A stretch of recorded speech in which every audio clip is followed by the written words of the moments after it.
हाय। तो आज का हमारा जो टॉपिक है वो है कि फंक्शंस हम लोग प्रोग्रामिंग में क्यों यूज़ करते हैं, why do we use functions. तो जब भी आप कोई भी प्रोग्रामिंग लैंग्वेज सीखते हैं, चाहे सी हो या सी प्लस प्लस हो, जावा हो या कोई भी PHP, तो यूजली सभी लैंग्वेजेस में हम इनिशियल चैप्टर्स के बाद, कंट्रोल स्टेटमेंट्स के बाद फंक्शंस का चैप्टर स्टडी करते हैं। तो ये फंक्शंस या जिसको हम जावा में मेथड्स भी बोलते हैं, फंक्शन या मेथड्स, मैं फंक्शन वर्ड ही यूज़ करूँगा वीडियो में क्योंकि ज़्यादा लोग फंक्शन वर्ड से ज़्यादा फेमिलियर हैं।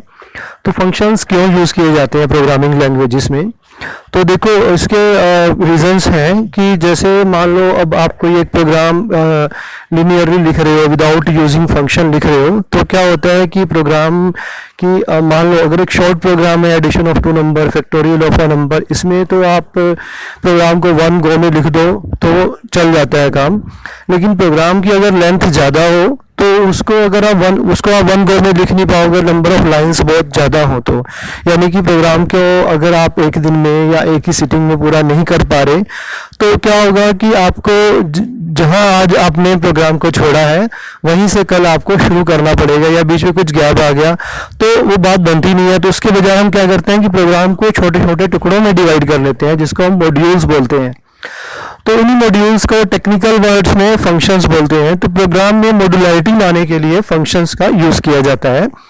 तो फंक्शंस का यूज़ क्या है कि हम एक बड़े कॉम्प्लेक्स प्रोग्राम को छोटे टुकड़ों में, छोटे मॉड्यूल्स में डिवाइड कर देते हैं। एक गो में, एक 1 गो में या एक सिटिंग में हम जितना लिख सकें उतने फंक्शंस हम लोग लिख लेते हैं। पेंडिंग प्रोग्राम को आप बाद में कर सकते हो। तो मेन पर्पज़ क्या हुआ कि कम्प्लेक्सिटी को रिड्यूस करने के लिए, एक फुल लेंथ प्रोग्राम है, मान लो 1000 लाइन्स का है या 2000 लाइन्स का है, इससे बड़े प्रोग्राम्स भी होते हैं, बिगनर्स के पास नहीं होते, लेकिन जब आप थोड़ा काम प्रोफेशनली करने लग जाते हो तो सारा काम यूजिंग फंक्शंस ही होता है। तो फंक्शंस को यूज़ करने का, मॉड्युलैरिटी का यूज़ किया है कि प्रोग्राम की कम्प्लेक्सिटी को रिड्यूस किया जाता है, उसको छोटे छोटे सब प्रोग्राम में डिवाइड किया जाता है, उन्हीं सब प्रोग्राम को फंक्शन बोला जाता है। तो उसका फ़ायदा क्या होता है कि आप एक एक करके एक एक काम कर सकते हो।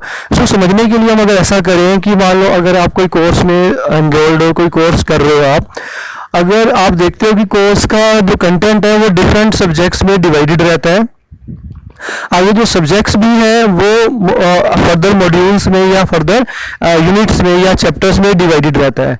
तो आपके लिए कोई कम्प्लेक्सिटी क्रिएट नहीं होती, आप मॉड्यूलर अप्रोच के साथ स्टडी थ्रू आउट ईयर करते रहते हो।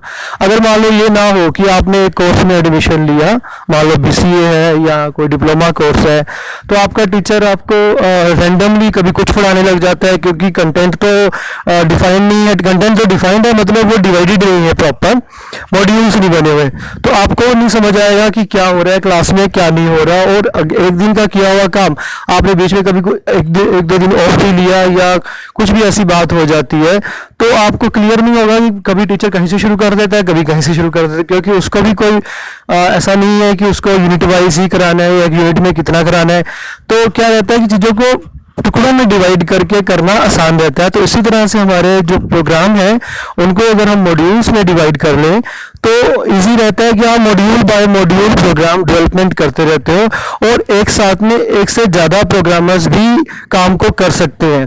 कि जैसे एक मॉड्यूल किसी ने कर दिया, दूसरा मॉड्यूल किसी के पास है, तीसरा मॉड्यूल थर्ड टीम के पास है, तो एक काम को अगर 3 टीम्स मिलके करती हैं तो काम ज़्यादा इजीली वे में हो जाएगा, जल्दी हो जाएगा, फाइनली उसको मेन प्रोग्राम में इंटीग्रेट कर दिया जाता है।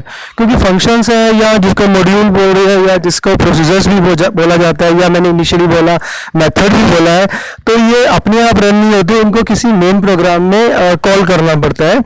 तो फायदा क्या हुआ, हमें हमारा जो कॉम्प्लेक्स वर्क था वो एक इजी स्टेप में कन्वर्ट हो गया।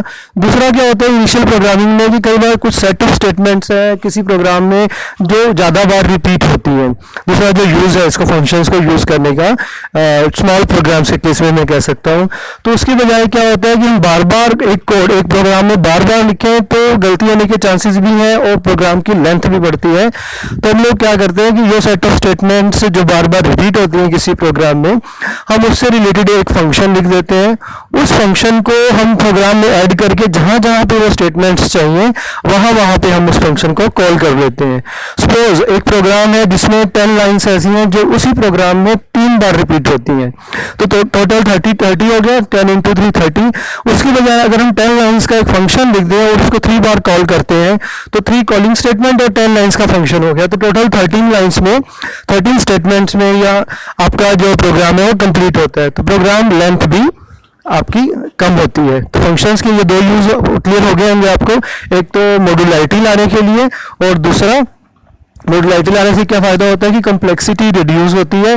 उस प्रोग्राम को अगर फर्दर कोई डीबग भी करता है, डीबगिंग इजी रहती है अगर प्रोग्राम मॉड्यूल्स में डिवाइडेड है। दूसरा होता है सेट ऑफ स्टेटमेंट्स को अगर बार बार ना लिखना हो तो हम फंक्शंस का कंसेप्ट यूज़ करते हैं। तो मुझे होप है कि आपको ये क्लियर हो गया होगा कि why do we use functions, क्योंकि फंक्शंस जो नए प्रोग्रामर्स होते हैं उनको थोड़ी कम्प्लेक्सिटी होती है इसमें फंक्शंस को यूज़ करना, क्योंकि शुरुआती जब वो 2-3 चैप्टर पढ़ते हैं तो उनको लगता है कि यार ये आसान सा है या थोड़ा कम मुश्किल लगता है। लेकिन जैसे ही फंक्शंस का चैप्टर शुरू होता है तो वो कहते हैं यार पहले तो काम चल रहा था, अब ये नया कौन सा झंझट खड़ा हो गया। लेकिन जो मेन है आपका सॉफ्टवेयर डेवलपमेंट है वो यूजिंग मेथड या यूजिंग फंक्शंस ही होता है। तो वीडियो को देखने के लिए थैंक्स। और अगर कंटेंट अच्छा लगे या इससे रिलेटेड आपको कुछ और भी पूछना है, फंक्शन से रिलेटेड कोई क्वेश्चन है आपका, तो आप वीडियो के कमेंट में जरूर पूछ सकते हैं। Thanks for watching this video.